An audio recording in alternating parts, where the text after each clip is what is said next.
7 churches of Revelation, and we're not going to study each church in full. We're going to study some very important. Each church in Revelation gives you a history. Now, if you go to any fundamentalist church or a lot of the whatever they're called, evangelical churches, they come up with a thing where they say that each of these churches represents a age within the Christian church. Ephesus, they have Ephesus down as being 31. Oh, I shouldn't use that, should I? The ages of yeah, that wasn't a good idea.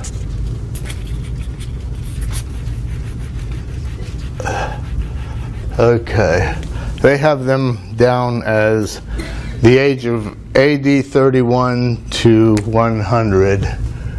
31 to 100. And the thing about this is, every church you look at, every fundamental church that believes in this, the dates are never the same, the time periods are never the same. I'm just giving you one example here of what I found, but after looking over all of them, I must have looked over 15 of them, and every single one gives a different date and a different time and why it's this and why it's that. This is the age, they say, that's apostolic purity, where you still had the apostles and they lasted up until 100 AD. The next period for Smyrna they have is about 100 to 313 AD. Now, turn your Bibles to Revelation 2. And in Smyrna,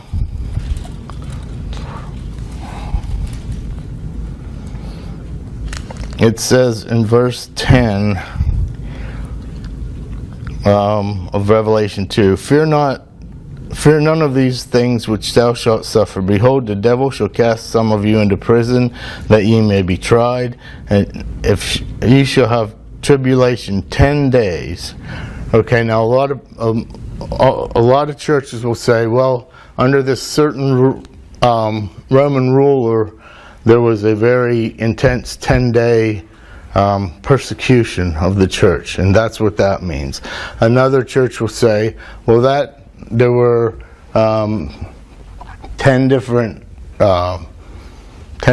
emperors of Rome during, well, they claim this is a different number here, but 10 different emperors of Rome, and each one of those emperors, they had a 10-fold age of persecution. But the verse here says 10 days, and we're going to go with 10 days with what the verse says. Now the Pergamos period, they say 313 to 538, and the Thyatira. Now the Thyatira period of church is thought to be during the Church of Dark Ages, when the Roman Catholic Church reigned from 538 AD to the start of the Protestant Reformation.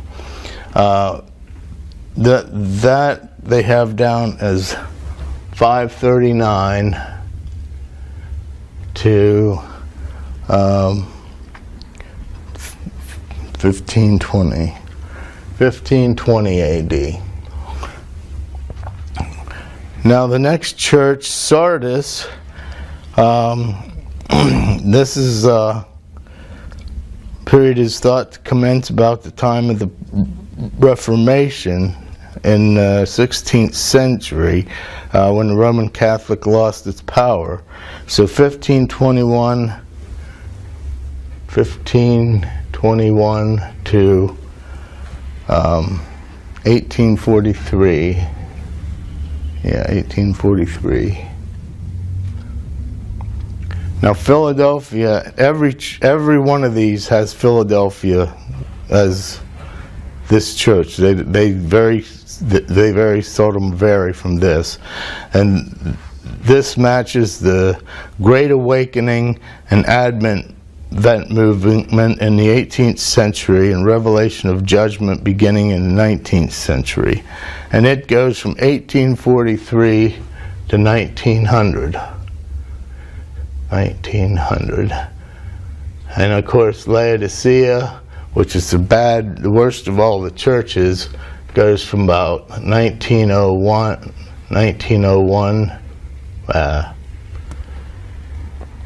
to present. And the interesting thing about this is that Laodicea, this terrible bad church, we're always living in it. No matter, they've always divided. They never have these any other way, so that by the time you get here, that maybe Philadelphia went to 1843 to 2027, and then Laodicea is down here. And there is one way of looking at it. A certain church has it so that each of these last for 300 and some years, and so that brings you down to Laodicea, which means the rapture will happen in 1954. So you can see how often, yeah, so no, 2054, I'm sorry. And so you can see that the church in general has this system where they say the churches in Revelation are all a history of the Christian church. But we know that the book of Revelation, is a strictly Jewish book. It's written to the Jews, it's written to Israel, has nothing to do with our church at all. So we know that this is all pretty much hogwash here. So, were you writing that down? Okay. But now, in these 7 churches, there are actually histories. They do follow a history, and the first history, we will have the first 3, Ephesus and Pergamos, is Israel in the, well, my handwriting's terrible. It's very small too. Israel in the wilderness. There's going to be. Can I write that down? Yes, we're going to go with this one. This is the one we're going to go with. So Ephesus, Smyrna, and Pergamos each represent, in a different way, Israel in the wilderness. Now, these 4 represent in the land.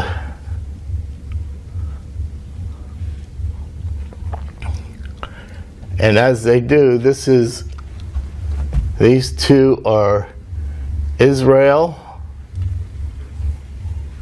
and these 2 are Judah. Man, I look like I'm having cerebral palsy or something here the way I'm writing. Anyhow, this brings us to the next page of my notes. And just to kind of emphasize this and show right off the bat that this is true, every admonition of, let's look at Revelation 2:7. He that hath an ear, let him hear what the Spirit saith unto the churches. To him that overcometh will I give to eat the tree of life, which is amidst the paradise of God. Now, right in verse 7, he says, he that hath an ear, let him hear. Now, that's an admonition that God's giving to each church. He gives it to all 7 churches. In the first 3, we'll see here, go down to verse 11. He that hath an ear, let him hear what the Spirit saith unto the churches. He that overcometh shall not be hurt of the second death. So in the first 2 we see that the he that hath an ear, let him hear, comes before the promise of the blessing. Now, down to verse 17. He that hath an ear, let him hear what the Spirit saith unto the churches. To him that overcometh I will give to eat manna and hidden manna, and I will give him a white stone, and in the stone a new name written, etc. So once again, in Pergamos we have the admonition before the blessings. Now, this changes, and as you see, we had three here, and those 3 all get the admonition before the blessing. Now, if you look in chapter 2, verse 29, you'll see that the blessing has already been given. If you want to look up 27, and he shall rule them with a rod of iron, as the vessels of a potter shall they broken into shivers, even as I received of my Father, and I will give him the morning star. He that hath an ear, let him hear what the Spirit hath to say to the churches. So starting right here, we have the admonition coming after the blessings. So you can, if you look in, let's see, verse 3, 6, chapter 3, verse 6, chapter 3, 13, and chapter 3, 32, you also get the blessing mentioned first, and then you will get he who hath an ear, let him hear. And what that tells you is before Israel was in the land, they had to he that hath an ear, let him hear. They had to be listening to God and following his directions, because they hadn't received that blessing yet. So the admonition comes before the blessing, because they hadn't received that blessing yet, and so to get the blessing, they had to hear what God had to say, and of course they had to obey it. Once they're in the land here, and that admonition comes after the blessings, and that's because Israel now is already in the land, so they have their blessings. Their blessings are in hand, and now he that hath an ear, let him hear, comes after those blessings, and that admonition is, you better hear God and listen to him, and to be able to keep your blessings. So here that admonition beforehand says, to get into the land, you have to listen to God. Once they're in the land, it's saying, now that you're in the land, you have to listen to God to stay in that land. And that is the history, that brings back how this history works, and it kind of emphasizes that this actually is a history, and this is how it's broken down. Now,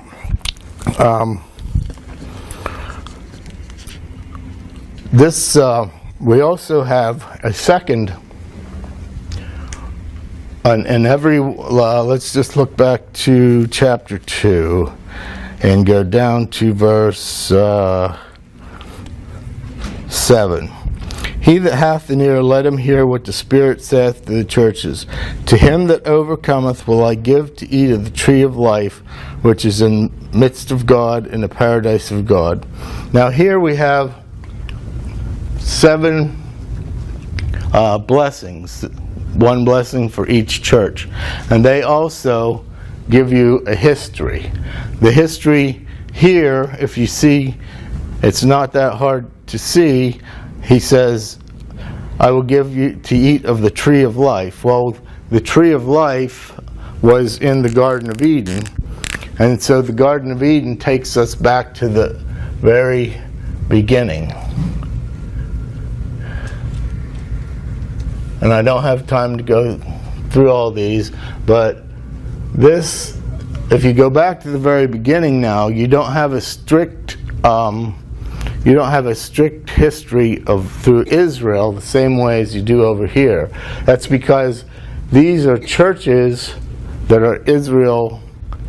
Now, the blessings, though, the blessings come upon all. The blessings, a Gentile can get a blessing under this system, but the blessing has to go through Israel. But even so, a Gentile can get a blessing. So we're not looking at a strict history of Israel. We're looking at a different type of history, even though Israel plays into it quite a bit. And then down through here, we end up with Solomon Kingdom. So there's two different histories. One here of the main part of what's going on, and there's another secondary history that runs throughout the blessings. Now, and I also want to tell you that we're not going to study each church, through and try and pick up all the nuances and everything. The only thing we're really going to be studying are these histories and how the church that is being like Ephesus, what is that history, and what should Ephesus be looking for in that history at that time. So let's start at Revelation 2, chapter 1. Revelation 2, chapter 1. Unto the angel of the church of Ephesus write, These things saith he that holdeth the 7 stars in his right hand, who walketh in the midst of the 7 golden candlesticks. I know thy works, thy labor, and thy patience, and how thou cannot bear them which are evil, and hast tried them which say they are apostles and are not, and hast found them liars, and hast borne and hast patience, and for my name's sake hast labored and hast not fainted. Nevertheless I have somewhat against thee, because thou hast left thy first love.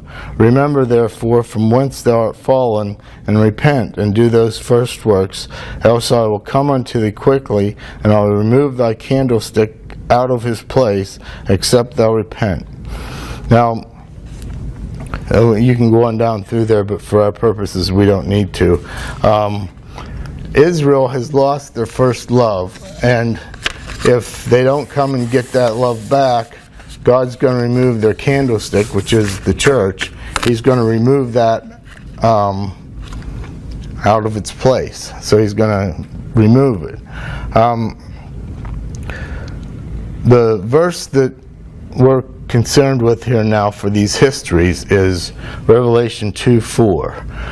Nevertheless, I have somewhat against thee, because thou hast left thy first love. Now, before we can understand that passage and what's going on, that they lost their first love, we have to kind of define love. And I will give you my definition of it.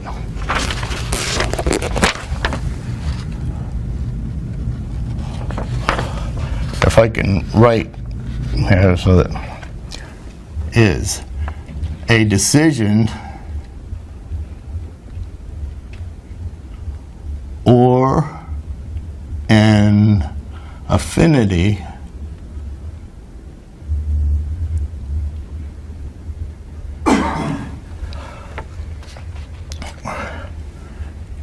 to honor and esteem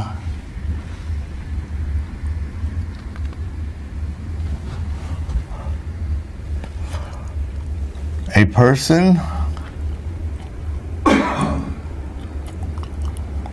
peoples,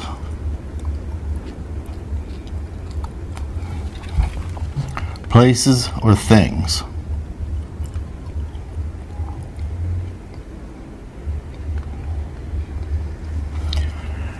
Now, when I thought I would do a study of love in the Bible and go and look at all the 3,497 places it is mentioned.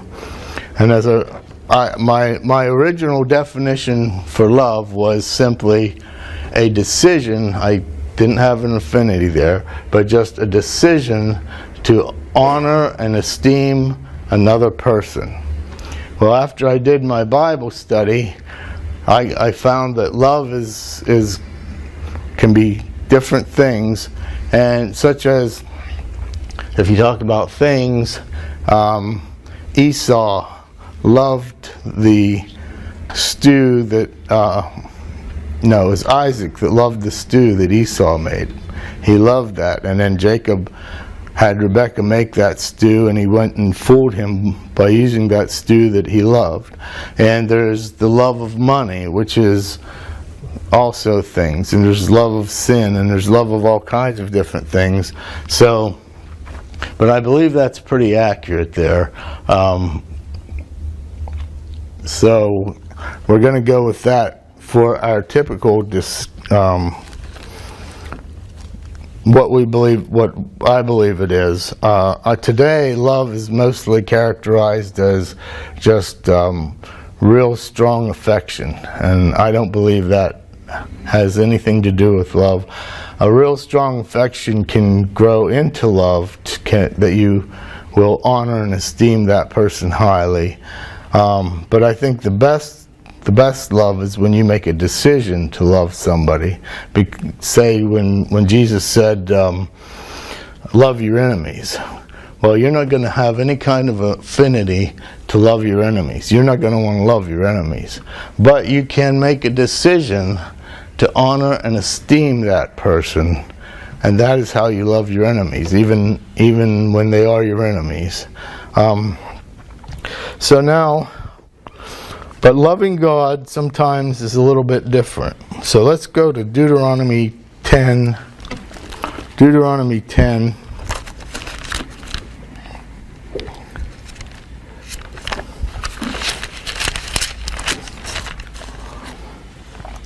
And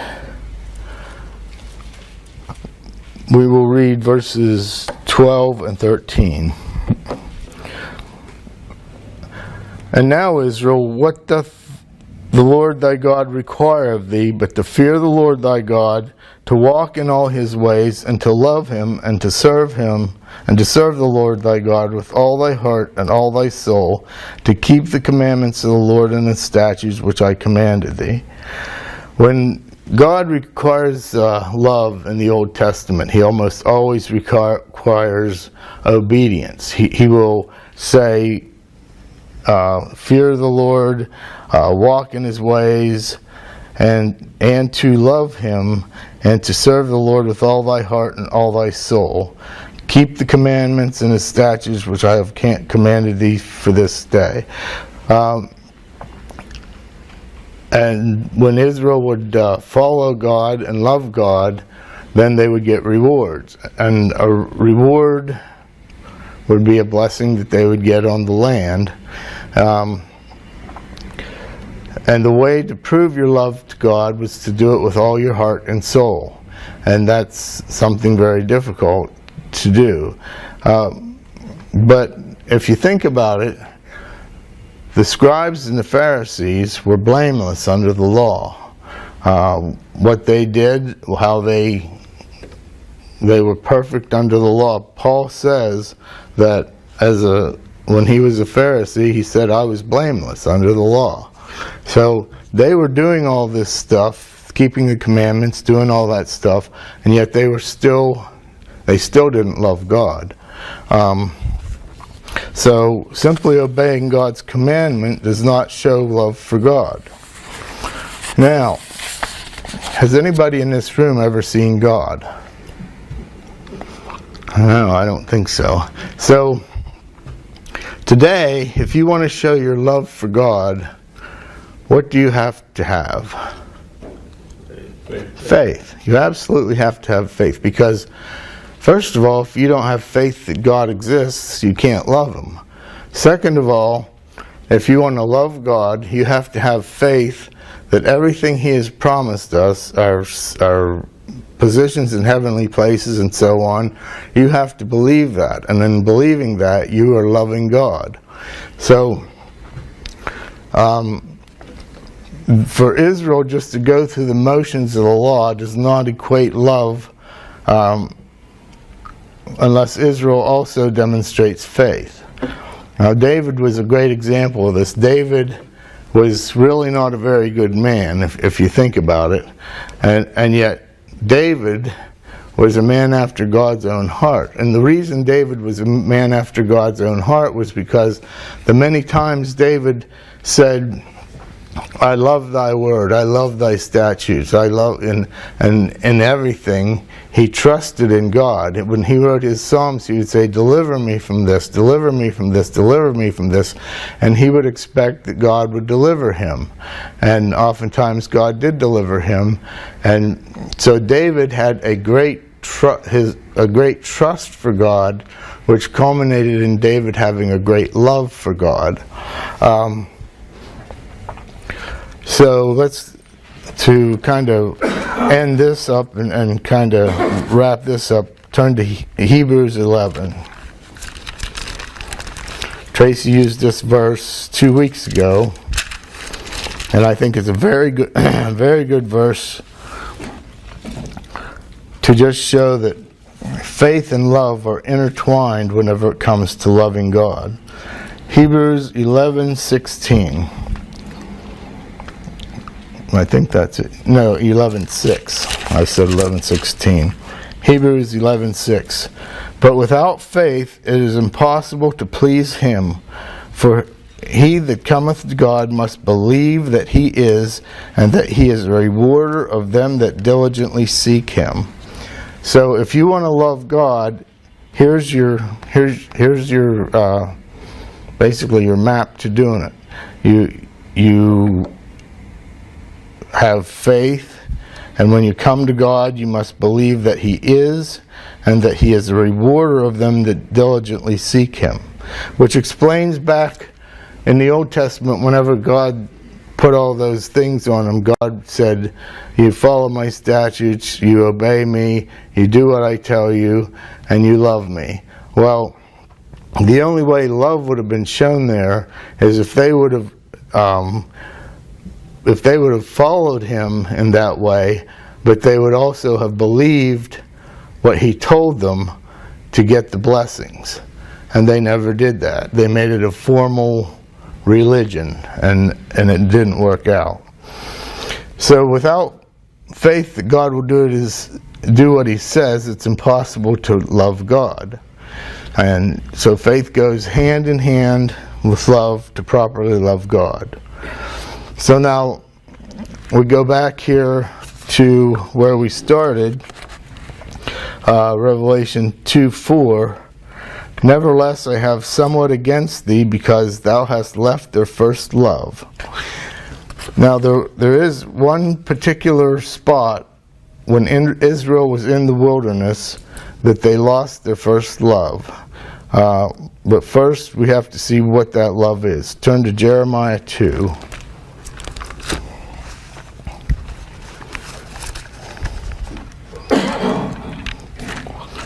Jeremiah 2, in verse 2, or just start at verse 1. Moreover, the word of the... Is everybody there? Okay. Moreover, the word of the Lord came unto me, saying, Go and cry in the ears of Jerusalem, saying, Thus saith the Lord, I remember thee, the kindness of thy youth, the love of thine espousals, when thou wentest after me in the wilderness, in a land that was not sown. So we know that Israel's first love was in the wilderness, and the first love. This is the first love of Israel, because it said, the kindness of thy youth, the love of thine espousals. That showed that they loved their espousals, and their espousals were God. So in the wilderness, Israel loved God at a certain point. When that love went away, could be controversial, but I don't think it should be. Some people might say that, well, that love went away whenever Moses was on Mount Sinai for too long, so they made a golden calf and they worshipped it and said, these be the gods that brought you out of Egypt. But I think the problem with that, for them losing their first love, was they didn't understand. They knew Moses was going up to talk to God, but then he was gone so long they thought, well, maybe he disappeared, maybe he's not coming back. And they hadn't received the law, they hadn't received the instructions of God, and all they had seen was the clouds and stuff of God. They had seen his miracles, but Moses, as their leader, hadn't come down and told them what to do yet. They had said, all that thou sayest we will do, but then he went up there in the mountain and he didn't come back, and he didn't come back. So I believe here, without knowing what they should do, they simply reverted back to their Egyptian religion, and as soon as Moses came back down and smacked them all around a little bit, they went right back to following Moses. But there is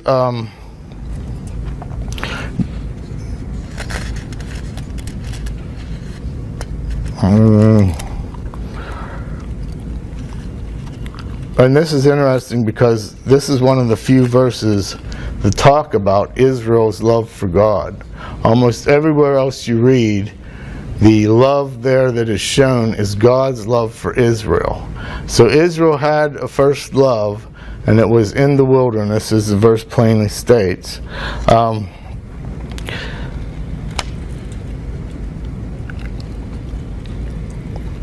So exactly, yeah. So exactly when had they quit believing God? When did they lose this love?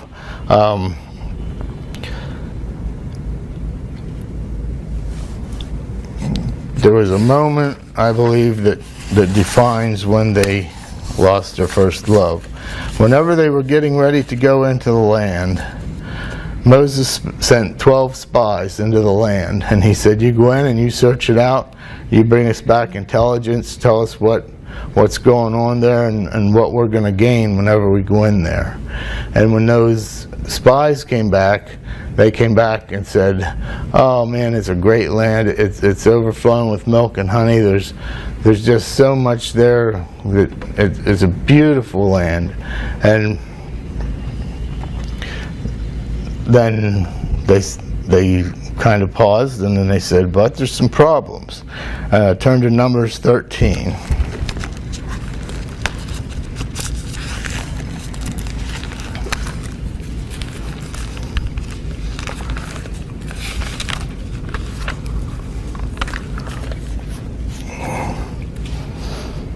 Now this is a pretty long passage here, but we're going to read it through.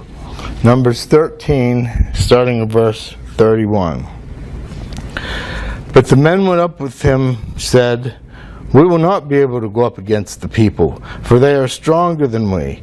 And they brought up an evil report of the land which they had searched unto the children of Israel, saying, the land through which we have gone to search it, a land that eateth up in the inhabitants thereof, and all the people there all the people that we saw in it were men of a great stature, and there we saw giants, the sons of Anak, which came out of the giants, and we were in their sight as grasshoppers, and so we were in their sight. And the congregation lifted up their voice and cried, and the people wept that night. And all the children of Israel murmured against Moses and Aaron, and the whole congregation said unto them, would that we had died in the land of Egypt, or would God that we had died in the wilderness. And wherefore hath Lord brought us into this land to fall by the sword, that our wives and our children should be a prey. Were it not better for us to return to Egypt? And they said one another, let's make a captain, and let's return to Egypt. Then Moses and Aaron fell on their faces before the assembly of the congregation of the children of Israel. And Joshua the son of Nun and Caleb the son of Jephunneh which were with them that searched the land, rent their clothes. And they spake unto all the company of Israel, saying, the land which we passed through to search it, it is an exceeding good land. If the Lord delight in us, then he will bring us into this land and give it to us, a land which flows with milk and honey. O rebel not against the Lord, neither fear ye for the land, for they are bread for us. Their defense is departed from them, and the Lord is with us. Fear them. But all the congregation bade stone them with stones. And the glory of the Lord appeared in the tabernacle of the congregation before all the children of Israel. So here they have, God has already promised them, I'm going to give you this land. And he said, and now here he is on the verge of giving this land. All they have to do is trust God that he'll give it to them and go in and take it. But the spies come back, 10 of them, and say, these guys are giants. They're too powerful for us. We can't take them. And Israel, rather than saying, we have a God that can take them, we have a God that took on Pharaoh and destroyed him. He opened the Red Sea, let us walk on dry ground. He smote a rock and brought water out of it. He's supplied all our needs so far. It would be easy for this God to put us into this land. And so this is where I believe they lost their first love, because they not only lost their trust in God, because they had seen all the miracles God had done. They had seen how far he brought them. And if that wasn't enough to convince them that this was the real God, the God that had real power, nothing could have convinced them at that point, because they just put it out of their mind.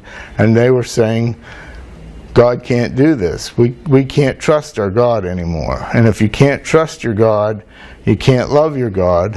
And it was so bad that they were going to take up stones and stone leadership, Moses and Aaron and Joshua and Caleb. They were going to stone them to death.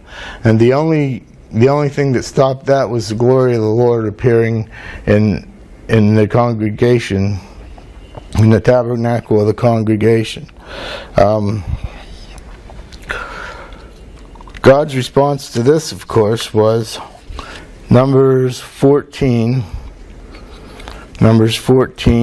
and verse 28. Say unto them, as truly as I live, saith the Lord, as ye have spoken in mine ears, so will I do too in yours. Your carcasses shall fall in this wilderness, and all that were numbered of you, according to your whole number, from 20 years old and upward, which have murmured against me. Doubtless ye shall not come into the land concerning which I swear to make you dwell therein, save Caleb the son of Jephunneh and Joseph the son of Nun.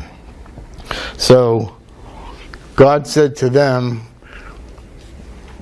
since you don't believe me, since you didn't trust me, since you lost your love for me, nobody over the age of 20 is going to go into this land. It's only going to be Joshua and Caleb, and they're the only ones that are going to get to see it. Now, if you consider what's happening in Ephesus, they have all the works. They seem to be doing everything right, but in the midst of the tribulation around them, in the midst of all the horrible things that they must be seeing here in the 70th week of Daniel, there's awful things happening around them. The Antichrist is probably more powerful than they could have imagined. And that trust, that love they once had for God is now waning. It's in the stages of not being there anymore. They continue in the works, but they've lost their faith. And you can understand maybe how that would happen. I mean, you're a church in Ephesus, which means Ephesus is in Asia, which means you've already been pushed out of Israel, and now you're kind of hiding over here in Asia, and you're still looking back toward Israel and all the wicked things that are being done and all the signs and wonders that the Antichrist is putting up. It would be kind of easy at that point to say, we just don't know if God can do this. The same way Israel had said back there, whenever God was giving them the land, we just don't think God can do this. And I believe that's what's happening here in Ephesus. Then God's admonition to them is similar to what happened in the wilderness. Look in Revelation 2 and verse 5. Revelation 2 and verse 5. Remember therefore from whence thou art fallen, and repent, and do the first works, or I will come unto thee quickly, and I will remove thy candlestick out of its place, except thou repent.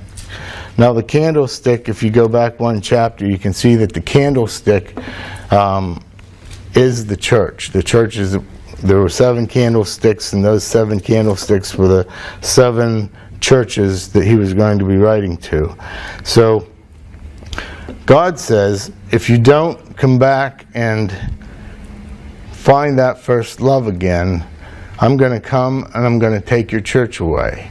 The same way back in the wilderness, whenever they said, we don't trust you anymore, God, we want to go back to where we were, God said, okay, I'm going to take an entire generation, or more than one generation, away from you. I'm going to remove it.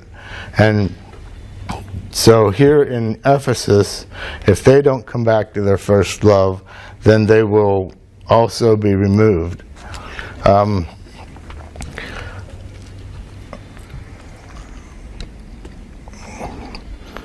Now in the wilderness, those adults that lost their first love also lost the chance to live in the promised land.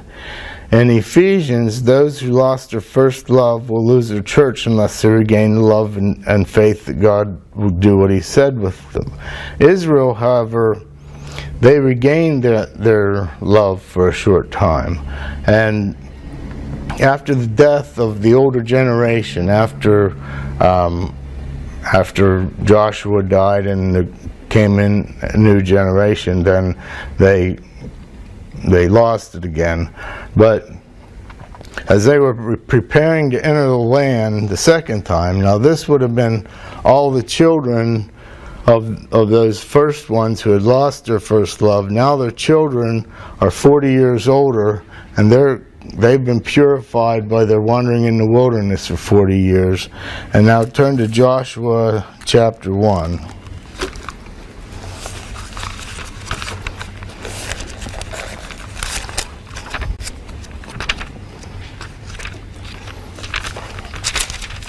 And in Joshua 1, Joshua goes through and he gives a little speech, and he tells them a bit of a history, and he tells them what's going to be going on whenever they're getting ready to cross the Jordan. And in verse 16, this is what the children of Israel replied unto Joshua. And they answered Joshua, saying, all that thou commandest us we will do, and whithersoever thou sendest us we will go. According as we hearkened unto Moses in all things, so we will hearken unto thee this day. Only the Lord thy God be with thee, as he was with Moses.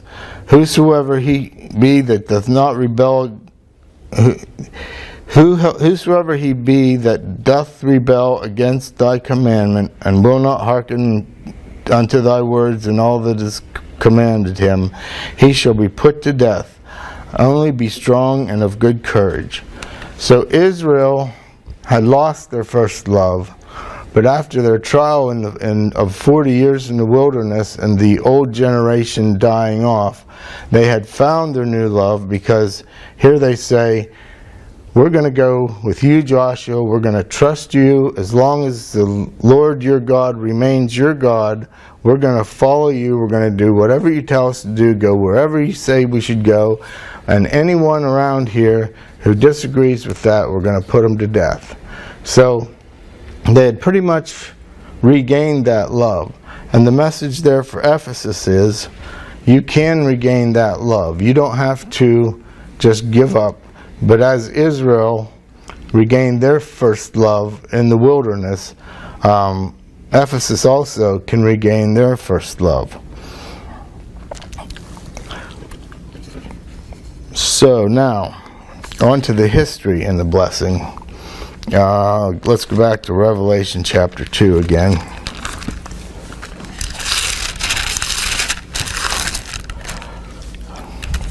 And in Revelation chapter 2, verse 7, he that hath an ear, let him hear what the Spirit saith unto the churches. To him that overcometh, I will give to eat of the tree of life, which is in the midst of the paradise of God. So, here we have, we're being taken back right into the Garden of Eden.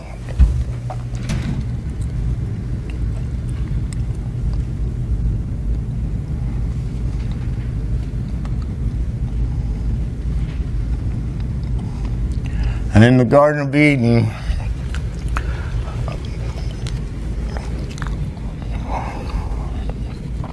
once again, I would emphasize that since this is not strictly Israel, but it is also a timeline in Israel's book, the reason that we're taken back to where there were Gentiles is because the blessings from Israel go upon everybody who believes them. And so we're taken back to the Garden of Eden, when the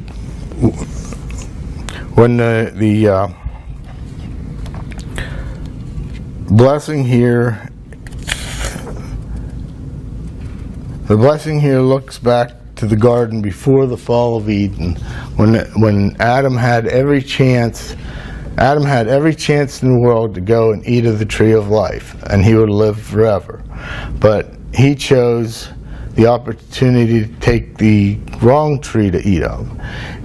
Here the blessing is that they will again get to eat of that tree, but there will be no stumbling block put in their way. And this is for those who do not lose the first love. Now,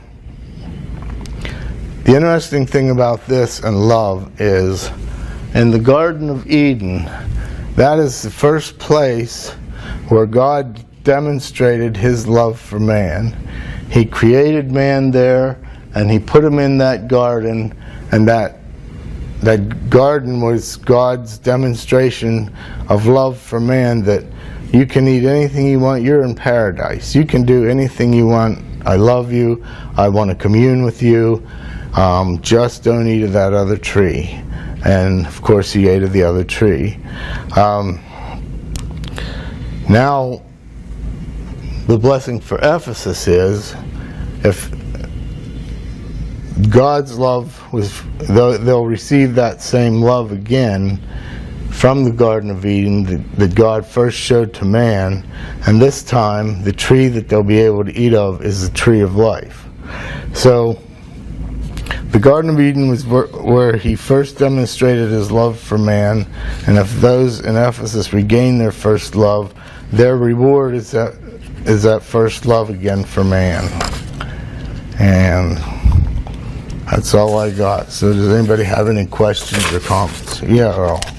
Okay, the relationship to the tribulation and to Israel. Okay, the general epistles and Revelation written to Israel. Right. Okay, now might not the 144,000 Jewish evangelists use would have a supernatural understanding of these books. I would assume that would be the case. I would believe Use so. that as an evangelical tool to witness to those in the time of tribulation. And of course, you have the revealing of talking about the Antichrist and so on.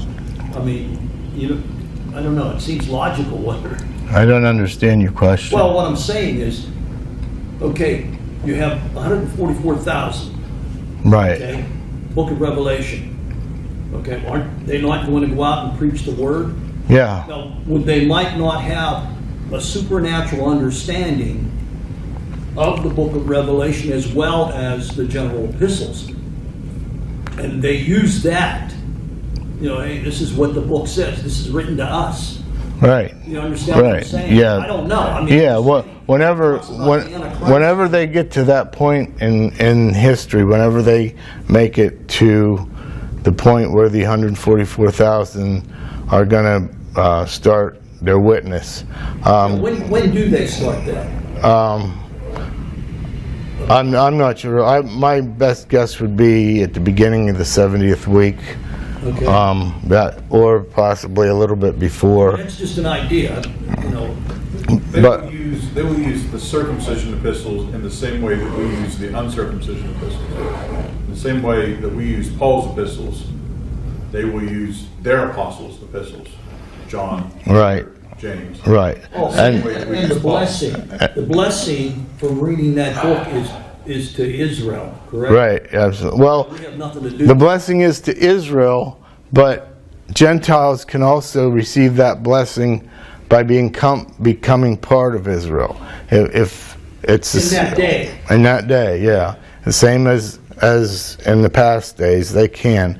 And you said about would the 144,000, well, I believe this for a lot more than just 144,000.